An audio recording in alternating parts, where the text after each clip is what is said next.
রে, মুখ ধোয়ার জন্য ফেস ওয়াশ চেয়েছি, মানে এত বজ্জাত, এমন একটা ফেস ওয়াশ দিয়েছে সে মুখটা আমার জ্বলে পুড়ে যাচ্ছে। তারপর বলছে আর কোনো ফেস ওয়াশ নেই, আর আমার এমনই হতভাগ্য ফেস ওয়াশটা আনবো করে ব্যাগে ঢোকায়নি।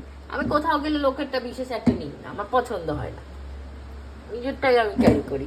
ও বাবা, আমি তো গামছাও আনিনি, এবার তো তোর ওই গামছাটাই ব্যবহার করতে হবে। নতুন একটা কাঁচা গামছা আছে, আমি ভীষণ অ্যাভয়েড করতে চাই। সব ভিডিওতে সেরকম মুখ দেখাবে, বেশি মুখ বেঁকি সাড়ে গা থেকে বেশি যেরকম ছোট জানা তোদের। আমাদের সব ছোট ভাই, আমাদের জায়গা ছোট, আমাদের ফ্ল্যাট ছোট। তোর বাবার বাড়ির মতন অত বড় বাড়িও আমাদের নেই, আর তোর শ্বশুর বাড়ির মতন অত বড় বাড়িও আমাদের নেই। কষ্ট করে খেটে বিটে আমরা যা পেরেছি বানিয়েছি, অন্যের বানানো তার উপর এসে লাফ মেরে বসে পড়িনি ভাই। সবের জন্য কপাল চাই, কপাল চাই না থাক, আমার লোকের কথা শুনে মরার থেকে নিজেরটা নিজে বানিয়ে সেখানে থাকা ভালো।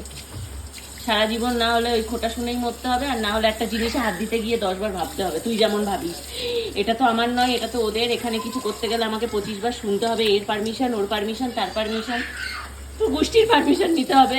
আমার ভাই কারোর পারমিশন নেওয়ার দরকার নেই। ওটা তো একটা মজা আছে। এই তোদের ট্যাঙ্কির জল শেষ হয়ে গেলে আবার কেউ কমপ্লেন? না না, একদমই না, আমরা জলের বিল দিই, তুই যত পারিস ইউজ কর।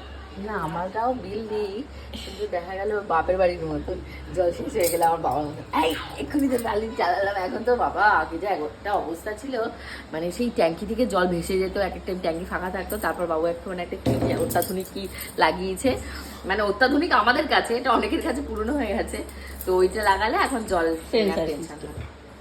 বাবা দে একটা গামছা দে দয়া কর।